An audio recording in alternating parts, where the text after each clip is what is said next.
My soon-to-be ex-husband humiliated me on our wedding day and met his karma instantly. It has been 2 days since my wedding day. I had already been with him for 4 years. 1 year of which I was engaged. It all started a few months earlier when I noticed my husband Jake watching prank videos. Among other things, these videos showed embarrassing photos of the bride being played on a projector in front of the whole room or the bride's face being smashed into the cake. I told him straight away that I didn't want anything like that at our wedding. He just laughed and said that he wasn't planning anything like that. I thought that was the end of it, but I kept catching him making strange arrangements with his friends. He suddenly wanted to choose the wedding photographer and the cake. I thought nothing of it and was just glad that he was helping me with the wedding preparations. Nevertheless, I reminded him the day before that if he did something like that, I would break up with him immediately. When the day of the wedding came, everything went smoothly until the ceremony. Until the moment came when the cake was to be cut. The whole room watched as I made the first cut and the photographer stood in front of us with camera in hand. Suddenly, I felt a hand on the back of my head pushing me face first into the cake. Not only my makeup, but the whole wedding dress was ruined and the whole room laughed, my husband the loudest. At that moment, the photographer took the photo and Jake said that this was now our wedding photo. I turned around, slapped him in the face, and ran out of the room in tears. Thank God karma didn't take long to arrive and came in the form of his own brother. I ran to the toilet and started crying when I suddenly heard loud shouting from the hall. It was his brother Frank. I could barely understand what he was saying, and when I left the toilet he was waiting for me. He told me that Jake had something to tell me. Jake was shaking and apologized without looking me in the eye. Frank told him to look me in the eye and apologize again. Even I was a bit scared of Frank at that moment, because I had always thought of him as a kind and gentle man. I had never seen him angry before. Jake apologized again and then Frank led us back into the hall, which was suddenly very quiet and most of our families looked down at the floor a little embarrassed. The festivities were cut short and I was taken home by Frank because I was too angry with my husband and I didn't want to see him. During the ride, Frank apologized for blowing up like that. He explained that my husband was horrible even back when he was a brother and used every special occasion to humiliate Frank. When it was Frank's birthday, my husband would throw his cake at him and break his presents. But back then, their parents always brushed it all off by saying that that's just how brothers behave.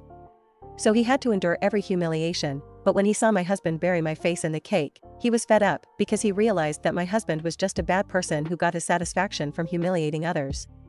I asked Frank if he thought it would be an exaggeration if I separated from my husband and he said no, because according to him I deserved better and he didn't care how his brother felt about it because he had brought it on himself. Then he told me that if I needed help collecting my things he would help me and gave me his number. And I decided to separate from him and file for divorce and inform Jake and my family about it. Jake just told me not to do that because it was just a harmless prank. I was spammed by both his family and mine that it would be ridiculous to end our marriage over this. But I see it differently. If he does something like this to me, despite multiple requests not to do it even after promising he wouldn't do it, then I can't trust him.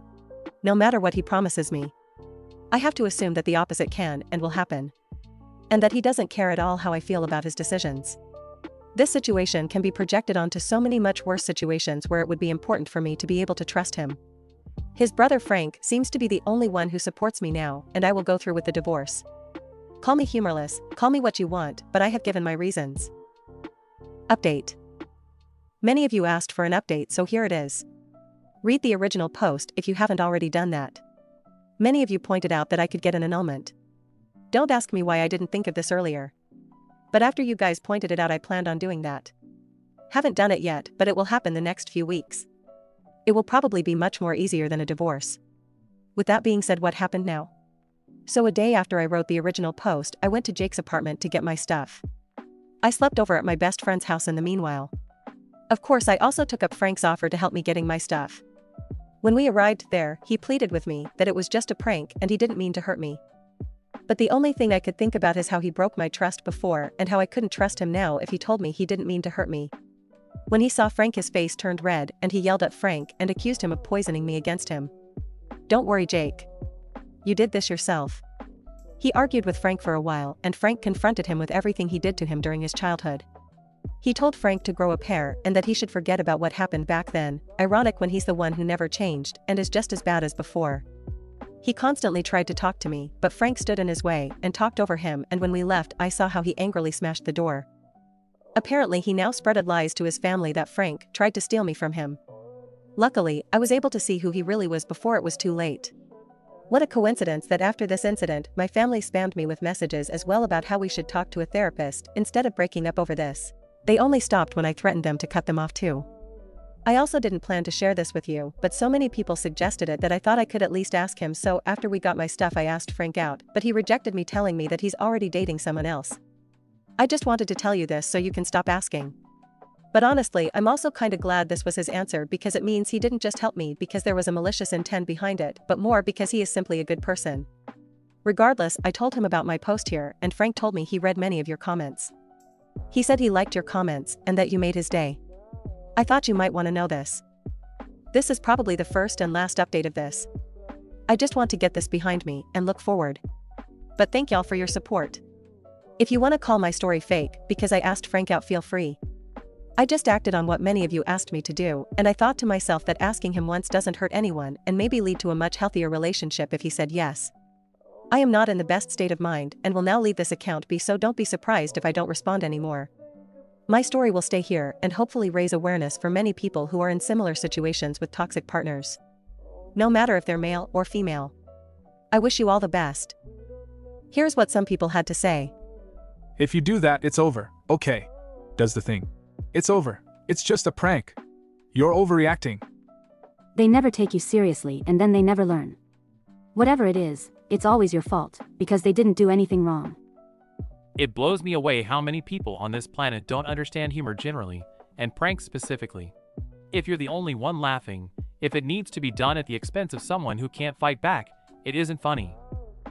I hate how prank is used to justify straight-up bullying behavior. A prank should have everyone laughing at the end. Hiding tiny rubber ducks all over someone's house is a prank. The news reporting on "this year's spaghetti crop has failed" is a prank. Actually love that one. They hung cooked spaghetti from trees for it and everything. Hell, even putting a rubber band on the kitchen sink sprayer so when people turn it on it sprays them with a little bit of water is a prank. But ruining your wife's wedding dress and makeup while humiliating her in front of everyone you both know? That's not a prank, that's just cruel. This is it for today's story. Don't forget to like and subscribe. See you soon.